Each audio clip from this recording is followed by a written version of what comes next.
This is a quick overview of the Bitcoin Cash JavaScript toolkit that I've developed, what it is, and why it's valuable.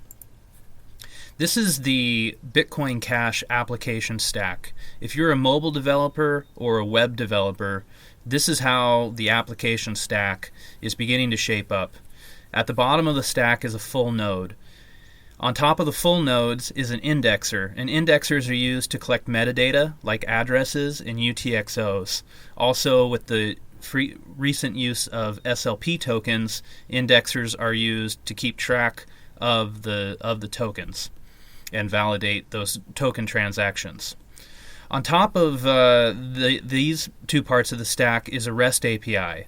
And the REST API provides a common interface for talking to everything lower down in the stack so that application developers don't need to worry about all the low-level nuts and bolts. They can approach a really common REST API, which is the norm and the standard in the web development industry right now.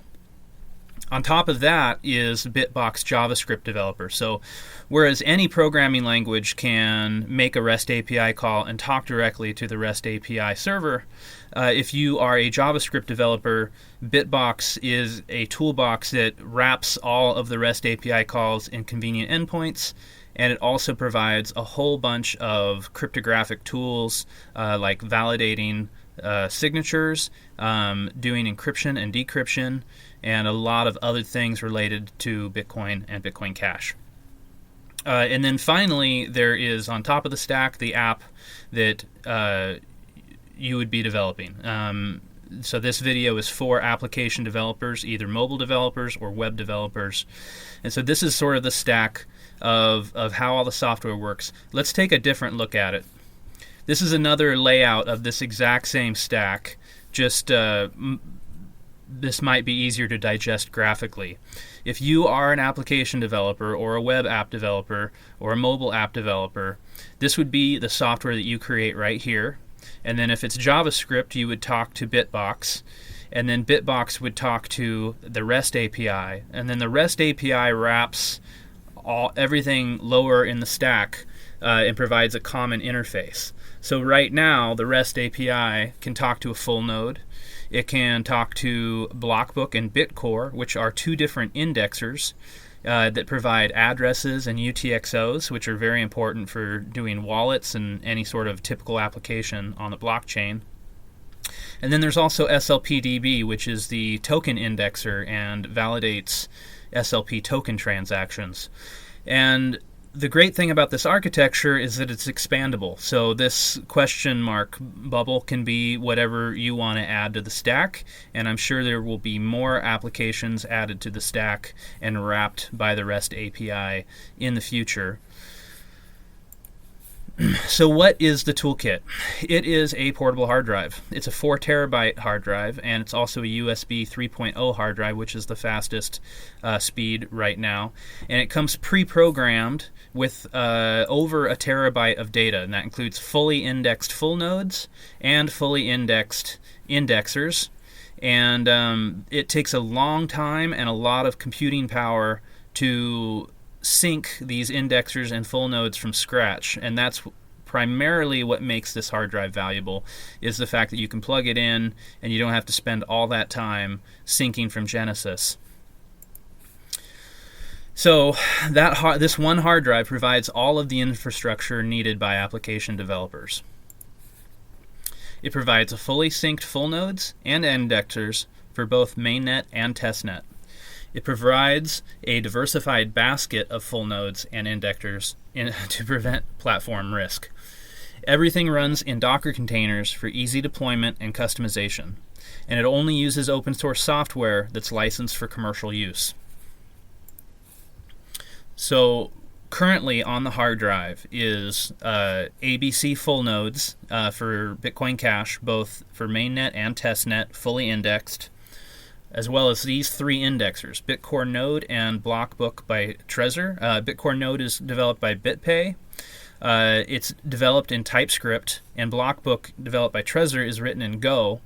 These two provide a lot of the same data in slightly different envelopes, and it's good to have both of them in case something happens in the future to one of them.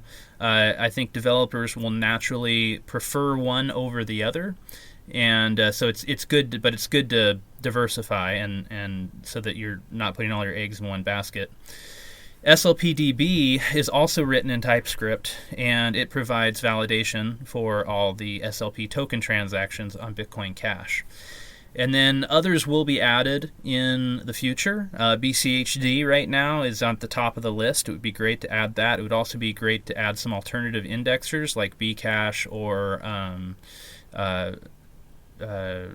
BCHD is also a full node, but it also provides indexing capabilities like Bitcore or Blockbook. So this toolbox contains infrastructure needed by companies in the growth and maturity stages. So if you're brand new to Bitcoin Cash and Bitcoin Cash app development, then you probably don't need this hard drive. It's probably too much of an investment for you. You should probably just use Bitbox and the freemium rest.bitcoin.com website and get started. That's going to require the least amount of overhead and get you started as quickly as possible. And to get started, you should go to developer.bitcoin.com.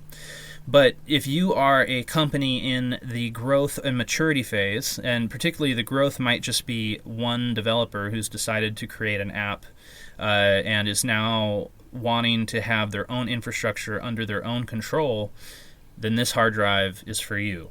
And then obviously a larger company that's reached maturity, they are also going to want their own in-house infrastructure to continue development when there are hiccups. But in order to scale effectively, you're probably going to want a professional cloud service like rest.bitcoin.com with their pro tier in order to scale your application out. So what this hard drive allows is for offline development. If you are at an airport waiting to get on a plane and you don't have an internet connection, you can plug this hard drive in and you can continue to develop because you have all the blockchain and all the indexers are synced, and you can continue to work with it even though you're not connected to the internet, and your apps can continue to communicate with it.